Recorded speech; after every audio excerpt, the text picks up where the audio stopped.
Vous êtes député national PPRD, mais vous venez de signer la pétition contre le bureau Mabunda. Comment expliquer ça?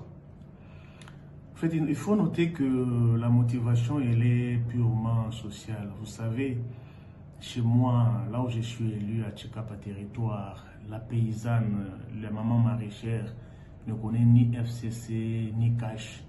Elle attend ce qui est des politiques qui puissent transformer son quotidien. Et depuis un temps, nous assistons à un bras de fer où les deux parties ne veulent pas faire de concessions. Et je pense qu'il était grand temps de faire bouger aussi les choses. C'est pourquoi je me suis engagé en toute liberté, en toute conscience, de signer cette pétition. Je vous rappelle que je suis aussi de ceux qui ont soutenu ce bureau. Mais je me dis aussi que, en tout état de cause, c'est une majorité qui va diriger le bureau.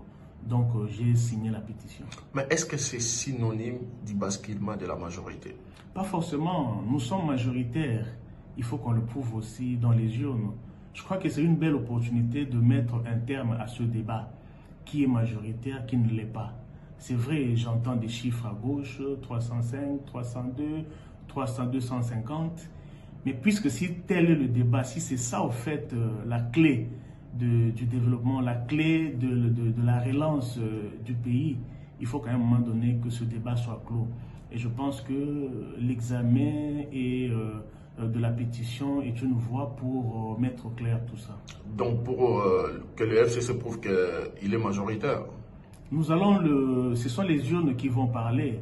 Les députés sont des adultes. Nous sommes des responsables, nous sommes les représentants du peuple, nous sommes également les protecteurs ou les défenseurs des intérêts du peuple.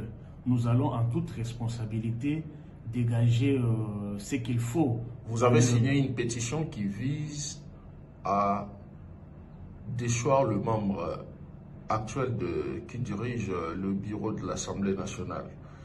Et dans les urnes, vous dites que les FCC doivent prouver qu'il est majoritaire, c'est-à-dire les FCC doivent voter contre cette pétition que vous-même, député FCC, vous avez signée.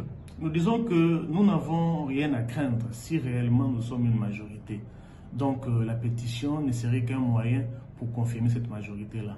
Ne craignez-vous pas d'enfoncer davantage le pays dans la crise? Mais ça fait au moins une année que nous évoluons dans un climat impropre au développement. Vous savez, il y a des gens qui meurent. Ce matin encore, j'ai suivi à Nitouri. Et il y a des ponts qui sont cassés à Tchikapa. La population souffre sérieusement. Quand nous devons passer le clair de notre temps ici à gérer les conflits, à gérer des bras de fer, je me dis qu'à un moment donné, il faudrait que solution soit trouvée. Puisque les, entre guillemets, protagonistes n'arrivent pas à faire des concessions. Apparemment, c'est le Parlement qui aurait le dernier mot dans cette joute. C'était le mot d'ordre, en signant la pétition, c'était le mot d'ordre de votre autorité morale? Non, je l'ai dit, je l'ai fait en toute responsabilité, liberté et indépendance. Et contre la volonté de votre autorité morale? J'ai obéi à ma conscience, à ma volonté. On vous avait demandé de suivre la voie qui vous sera communiquée par les instances du FCC, donc vous êtes allé contre toutes ces directives? J'ai vu ce qui se passe dans le Congo profond. Je suis au fait de la situation critique de la population. Et si on doit continuer à ne pas faire des concessions, si on doit continuer dans un esprit de bras de fer indéterminé, c'est la population qui va payer le lourd tribut. Tout ce qu'il y a comme crise aujourd'hui, tout ce qu'il y a comme débat sur les réformes, sur la CENI, sur quoi que ce soit, ce n'est pas à l'intérêt de la population. C'est un groupe de gens et je me dis qu'à un moment donné, il faudrait que nous puissions mettre un terme à ça. Votre signature contre le bureau Mabunda, n'est-ce pas l'expression des frustrations au sein du FCC? En fait, il y a une raison générale qui met ensemble tous les signataires, mais certainement que parmi nous, chacun peut avoir une raison personnelle aussi, qui peut être une frustration, mais je ne suis pas dans ça. Ce qui me préoccupe, moi, c'est le social de la population. Cette population qui souffre parce que, quelque part, deux forces politiques se battent. Et nous, on ne doit pas rester comme ça. Qu'est-ce qui devrait changer si le bureau Mapunda tombait, d'après vous? Qu'est-ce qui devrait changer si le bureau Mapunda tombait? Oui. C'est toujours la majorité qui va recomposer notre bureau. Parce que le bureau est élu par la plénière.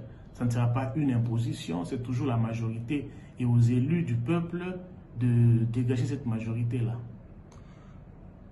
Que conseillez-vous, ça sera à l'avant-dernière question, au président Tshisekedi et Kabila qui sont aujourd'hui en conflit de leadership au sein de la coalition au pouvoir? Je crois que c'est la paix. Je suis content parce qu'aux dernières réunions, le président Kabila avait clairement dit qu'il n'était pas un vent en guerre.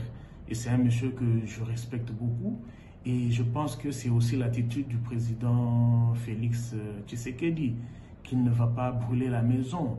Mais je me dis qu'il y a eu tellement de conseils, apparemment les concessions ne se sont pas faites. Et il est important qu'une troisième